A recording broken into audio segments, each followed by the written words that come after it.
Salut tout le monde et bienvenue sur Demos Kratos. Aujourd'hui j'ai décidé de taper sur François Fillon.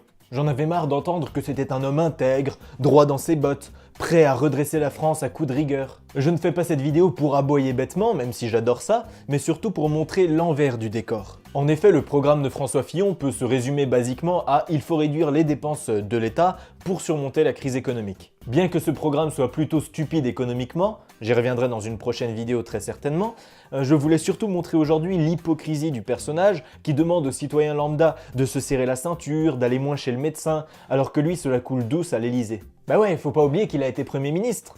Donc on peut le juger sur autre chose que son programme, par exemple sur ce qu'il a fait à Matignon entre 2007 et 2012. Si, comme il le dit, l'argent de l'État est gaspillé, c'est en grosse partie à cause de politiciens comme lui.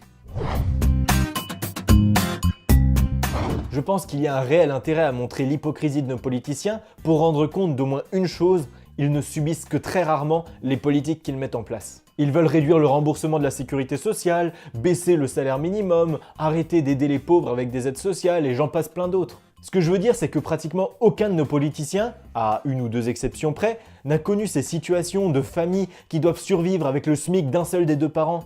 Ces situations où des personnes ne vont pas se soigner parce qu'elles n'ont pas de quoi avancer l'argent pour la consultation chez le médecin. Vous montrer le train de vie caché de ces personnes qui nous imposent des politiques d'austérité, c'est bien vous faire comprendre qu'elles ne proposent ces politiques économiques que parce qu'elles sont déconnectées de la réalité. Rentrons maintenant dans le cœur du sujet, François Fillon, le Premier ministre qui aime le luxe. Bah ouais, mais le mec, à peine arrivé à Matignon, on lui donne sa clé de son appartement de 78 mètres carrés. À Paris, c'est pareil, hein. Lui, 78 mètres carrés, c'est quand même trop petit, du coup, il décide de l'agrandir à 308 mètres carrés.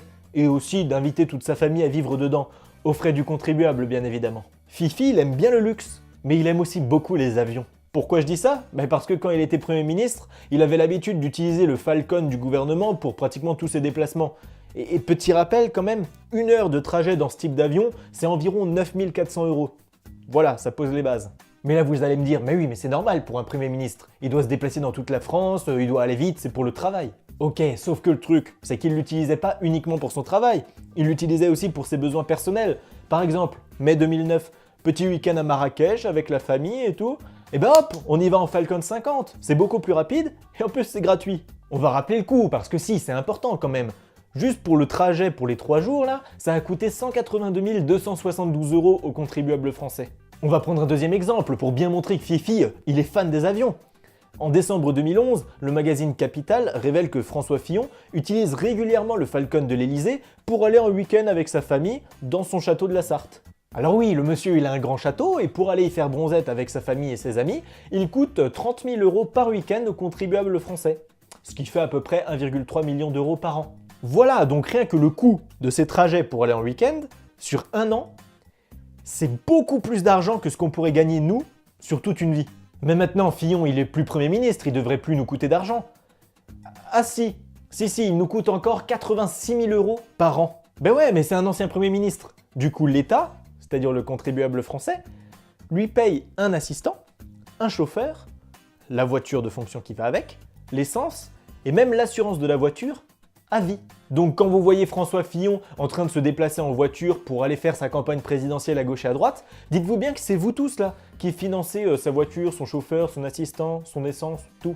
Et pour finir, on va parler d'un élément un peu plus d'actualité. François Fillon a engagé sa femme comme attachée parlementaire pendant 8 ans à hauteur de 500 000 €. Bon, c'est bien évidemment pas le premier à faire ça, il y a plein d'autres hommes politiques qui ont engagé un membre de leur famille comme attaché parlementaire, c'est pas là qu'est le problème. Là où il est le problème, c'est qu'en fait, aucun de ses copains de chez les Républicains n'a vu Pénélope Fillon travailler au Parlement. Ils l'ont jamais vue à l'Assemblée nationale, jamais vue dans les groupes de travail. Pour eux, elle travaillait même pas avec François Fillon. On est donc en droit de se poser la question, est-ce que ce serait pas un emploi fictif ? C'est-à-dire qu'il aurait payé sa femme pour une activité qu'elle n'aurait pas exercée, histoire de rajouter 500 000 € dans la cagnotte familiale pour entretenir le grand château. Mais pour l'instant, personne n'a réussi à prouver que c'était un emploi fictif. Donc on va rester prudent, ne pas trop s'avancer et attendre les révélations qui arrivent dans les jours qui viennent. Pour conclure, je dirais que François Fillon, c'est le candidat de l'austérité pour tous, sauf pour lui et ses copains. Et des copains, il en a beaucoup au Parlement si vous voyez ce que je veux dire. Bref, il faut bien comprendre que ce n'est pas en élisant des riches totalement déconnectés de la réalité qu'on va améliorer quoi que ce soit dans la société. Je vous invite à aller voir ma vidéo L'élection est-elle démocratique pour comprendre pourquoi ce sont les riches qui sont toujours au pouvoir. Si la vidéo vous a plu, n'hésitez pas à la partager un maximum et surtout à vous abonner à la chaîne Demos Kratos. Comme d'habitude, toutes mes sources sont dans la description de la vidéo sur YouTube. Merci d'avoir regardé jusqu'à la fin et à demain!